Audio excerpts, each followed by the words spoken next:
Hello à tous, j'espère que vous avez la forme. Aujourd'hui, on va clôturer la partie est du vignoble français avec un vignoble discret dans l'ombre, mais de caractère. Je parle du vignoble de la Lorraine.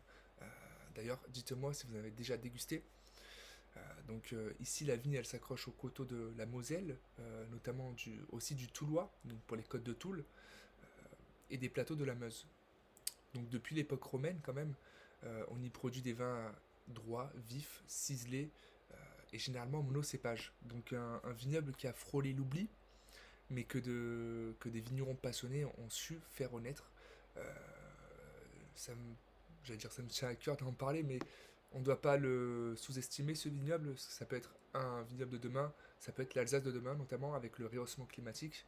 Euh, je pense qu'il a tout à gagner dans quelques années. Donc sans plus tarder, découvrons ce petit vignoble. Allez, commençons directement avec quelques informations clés pour identifier le vignoble lorrain, situé donc dans trois départements, la Moselle, le 57, Meurthe-et-Moselle 54 et la Meuse, le 55. Comme je vous le rappelle, c'est le vignoble le plus septentrional de France, avec une grosse influence des rivières. Alors, le voici sur une carte, donc je vous rappelle, hein, le vignoble de Lorraine, l'un des les plus au nord de France, proche du Luxembourg, frontalier, avec à côté, on a le vignoble de l'Alsace, pas très loin. Donc ce climat frais rend les millésimes assez variables, avec des vendanges assez tardives. Un peu plus précisément, vous voyez qu'autour de Metz se concentre l'AOC Moselle. Autour de Toul, la ville de Toul, l'AOP Côte de Toul. Et quand même, un peu plus de 30% du vignoble se concentre dans le département de la Meuse avec une IGP Côte de Meuse ou Meuse. Donc je disais qu'il y a une grosse influence des rivières, comme vous le voyez. Euh, on a la Moselle, bien sûr, la Seuille, un peu plus au sud, proche de Nancy, et un peu plus bas, on a le Madon, ou l'Amadon, je pense que c'est le Madon. Donc ça joue un rôle thermique, hein, elles adoucissent les écarts et limitent le gel, mais l'humidité oblige les vignerons à rester vigilants face aux maladies de la vigne, notamment les maladies cryptogamiques. Il faut savoir qu'avant 1870, la région comptait près de 30 000 hectares de vignes, donc autour de Nancy, Metz et Bar-le-Duc. Donc 30 000 hectares en 1870, 150 ans après, environ 220 hectares de vignes plantées pour ce vignoble. Je trouve ça assez surprenant. Donc le vignoble de la Lorraine fait partie du plus petit vignoble de France si on le considère. Et dans ces 220 hectares, on retrouve une trentaine de vignerons, dont il me semble, voici j'ai les chiffres, en AOC Moselle environ 15 domaines, en AOC Côte de Toul 14 vignerons et en IGP Côte de Meuse 6 viticulteurs.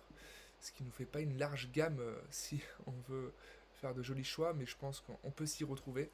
Et en termes de tendance de vente, en 2024, la production atteint environ 2450 hectolitres, soit une baisse d'un tiers par rapport à 2022. Poursuivons, parlons de terroir et géologie. Le vignoble lorrain repose sur une mosaïque de sol issu du bassin parisien, comme la Champagne. On n'est pas très loin, hein, j'ai oublié de le notifier, on est à côté de l'Alsace, mais aussi de la Champagne. Notamment les côtes de Toul, essentiellement du calcaire du Jurassique. La Moselle, ça sera donc c'est ce qui le singularise. La colonne vertébrale, ça restera le schiste, et c'est ce qu'on va mettre en avant pour cette AOP. Mais on retrouve aussi des marnes, du grès et du calcaire. Et la côte de Meuse, pareillement, grès, marne et argile sableuse. Mais il ne faut pas oublier que la Moselle, c'est, on l'associe au schiste. En termes de climat, la Lorraine connaît un climat continental tempéré avec une légère influence océanique. Donc l'influence continentale, on va retrouver des hivers froids, comme en Alsace, des gels fréquents au printemps, des étés légèrement chauds, bons pour la maturité, plus ou moins, et une influence océanique, donc des précipitations bien réparties, température assez stable et moins d'extrêmes. Donc c'est un climat assez exigeant où chaque millésime demande une vraie résilience. En termes d'aléas climatiques, on retrouve bien sûr le gel de printemps, fréquent actuellement, surtout en avril, des grêles estivales selon certaines zones, et des maturités parfois tardives, où, du mal à arriver à point. Je ferai des masterclass sur ce sujet, mais pour vous globaliser ça, on a deux courbes, l'acidité et le sucre, et quand on a la photosynthèse, donc avant vendange, l'acidité va elle baisser, le sucre lui va monter, et on parle de maturité quand les deux se croisent. Et c'est le principal problème de ces vignerons, euh, donc le plus septentrional, on a du mal à retrouver des bonnes maturités, donc des rendements assez variables. Par contre, on retrouve des jolis paysages de par la disposition des parcelles, souvent en bord de rivière. Euh, donc des vignes en pente douce, assez modérées, des expositions sud, sud-est ou est, mais plus fréquemment sud pour retrouver la maturité. L'altitude 90 à 300 mètres et des coteaux parfois en amphithéâtre autour des villages. Donc c'est un vignoble assez morcelé ou de nombreuses petites parcelles, moins d'un hectare. J'ai une petite photo pour vous donner envie de visiter la Moselle. Alors je suis passé une fois, c'est très joli quand on a ce genre de, de, de vue. C'est vraiment beau, vous voyez les coteaux, et c'est assez morcelé. Donc les cépages qu'on va retrouver ce sera pas du grenache, hein, vous en doutez bien. D'abord en termes de production, bien sûr 50% en blanc, 30% de rouge tout de même, et rosé et gris, on en parlera après, environ 20%. En cépage rouge, on retrouve donc le pinot noir à environ 30%, le gamay également qui constituera les vins gris à 15%. Et enfin, donc, en termes de cépage blanc, on retrouve l'auxerrois qui domine, hein, environ 35% du vignoble, le pinot gris 10%, le Muller-Turgot. Alors, le Muller-Turgot, c'est un cépage de blanc, également très connu sous le nom de Rivaner. Il est originaire de Suisse et probablement issu d'un croisement avec le Riesling. En parlant de Riesling, on en retrouve notamment en Moselle. Et il s'y plaît bien sur les schistes.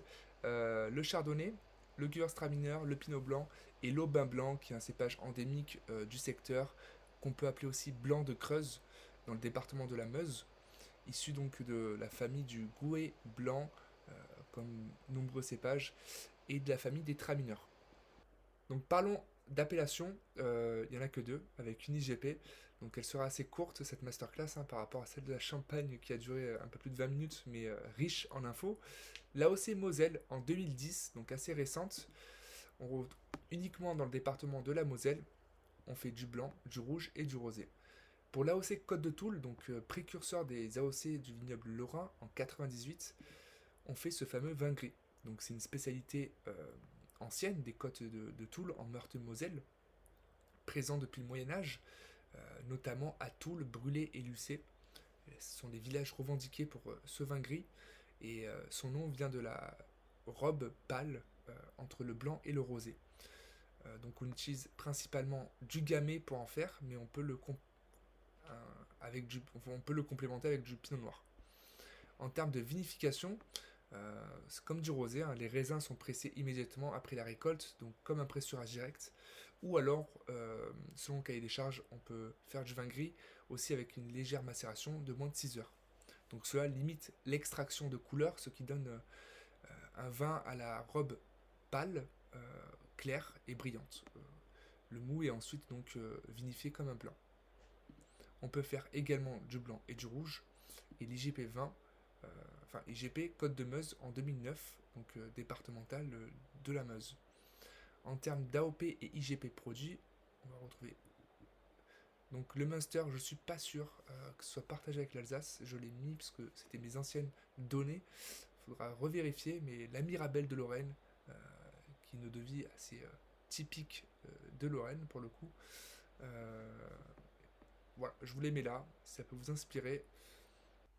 Et enfin, quelques anecdotes assez emblématiques que vous pouvez raconter à vos convives, vos clients. Ce sera de la value supplémentaire.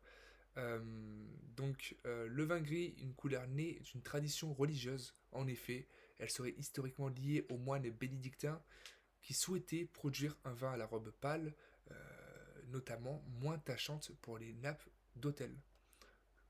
c'est c'est assez smart, mais euh, on valide. Donc une région viticole décapitée par l'histoire.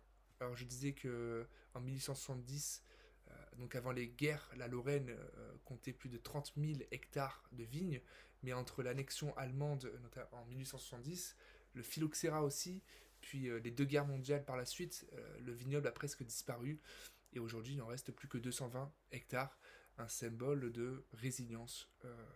Et enfin, un vignoble à la frontière des cultures. Ça, j'ai pas pu fact-checker, mais j'avais dégusté une cuvée où il y avait trois langues, je crois, sur l'étiquette, ou deux c'est sûr, donc allemand, français. Euh, mais voilà, la Moselle viticole est si proche du Luxembourg et de l'Allemagne qu'on y trouve parfois des étiquettes en trois langues. J'ai pas pu retrouver dans ma galerie cette photo, mais voici quelques anecdotes. C'était une courte masterclass, mais il faut y passer. Ça fait partie des vignobles français. Et après, on poursuivra l'ensemble des vignobles petit à petit.